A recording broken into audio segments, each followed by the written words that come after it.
electron. Between these two, these electrons are there. These inner orbit electrons are called screens. They act as screens. They reduces the nuclear attraction on this. Okay, these values, sigma values are given here. Okay, this is the test electron. This fellow offers the sigma value of 0.35. N-1 shells offers 0.85. N-2 and lower shells offers sigma value is 1 for this test electron. Okay, now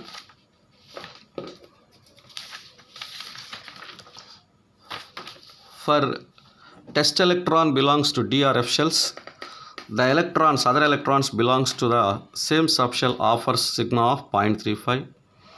Same shell, the electron of same shell offers a sigma value of 1.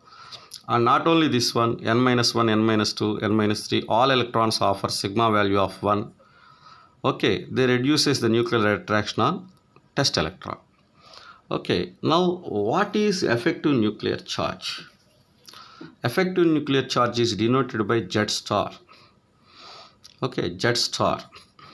Z is the atomic number. Here the sigma is nothing but sum of screening constants of all electrons which offer screening effect to the test electron. So here so many electrons are there. This sigma value, this sigma value, this sigma value, this sigma value. By adding we get this value.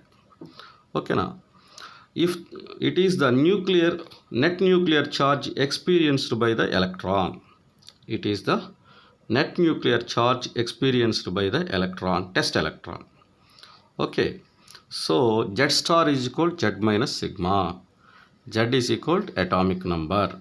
What is sigma? It is nothing but sum of screening constants of this electron, this electron, this electron, this electron on test electron. Okay, now next, so let us calculate find effective nuclear charge and screening constant for the following. So if the test electron is nothing but differentiating electron of potassium, then what is the effective nuclear charge on differentiating electron? What is the screening constant on differentiating electron? Now let us see. So first, potassium atomic number 19. 1s2, 2s2, 2p6, 3s2, 3p6, 4s1. This is nth orbit, outermost, n-1, n-2, n-2. That's why I kept brackets. Okay, now, so only one electron is there, test electron, that one. No other electrons. Am I correct or not? In n-1, 8 electrons are there. Each offers a sigma value of 0.85. n-2, n-3, each offers the sigma value of 1. You know very well. Now, so 1s2, 2s2, 2p6, 3s2, 3p6, 3s2, 3p6, n-1, 8 into 0.85. 2s2, 2p6, n-2, 8, n-3, 1s2, 2, 10 electrons. Each offers a sigma value of 1. So, screening constant by how many electrons? 18 electrons. Screening constant by 18 electrons to the test electron is how much? 16.8. 19 minus 16.8, 2.2. From this what we understood?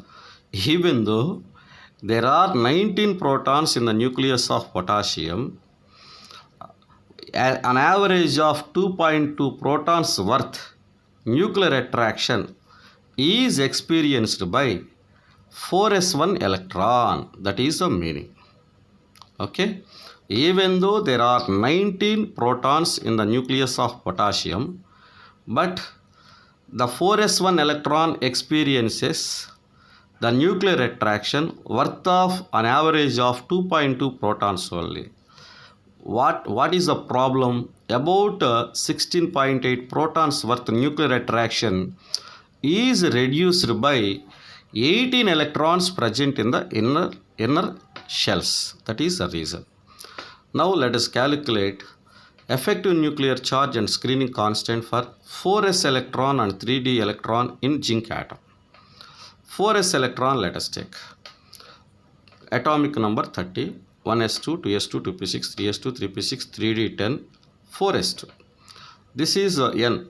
This is n minus 1. This is n minus 2, n minus 3. So we know very well sigma values are different for sp and df electrons. Am I correct or not? So s electrons first let us write. 4s2, one is the test electron. Other electron also screens the test electron here. Am I correct or not? Only one is the test. The test electron is screened by nuclear attraction is screened by another electron for the test electron also. 0.35, 0.85, 1, 1. So here along with test electron one more electron is there. Its screening of constant is 0.35. n minus 1, 18 electrons are there. 18 into 0.85. Here 6 to 8, 10. Because all these offer same screening constant value of 1. That's why 10 into 1. So we get how much? 25.65. 25.65. So effective nuclear charge for 4s electron is 30 minus 25.65, 4.35. Even though zinc nucleus has 13 protons, about 4.35 protons worth nuclear attraction is experienced by 4s electron. Any 4s electron. That's all. For 3d electron. So test electron is here. Out of 10, 1 is the test electron. Remaining 9 are other electrons. The other 9 electrons screens the test electron of worth of sigma value of 0.35. 9 other electrons are there. Each offers sigma value of 0.35. Okay. The other electrons of same shell and inner shells offers sigma value of 1, you know very well. So now let us calculate. So the electrons of same subshell offers 0.35, 9 into 0.35. The electrons of same shell and inner shells offers sigma value of 1. That's why 8, 8, 16, 18. So by adding all these we get sigma value 21.15. Effective nuclear charge for 3d electron is equal to how much? Z minus sigma 30 minus 21.15, 8.85. So effective nuclear charge on 3d electron is 8.85, on 4s electron is 4.35. So different effective nuclear charges for different electrons in the same atom. Now effective nuclear charge for second period elements, now let us see. Lithium has 1.3, beryllium has 1.95, boron has 2.6, 3.25, 3.9, 4.55, 5.2, 5.85. From left to right, effective nuclear charge increases in a given period. Am I correct or not?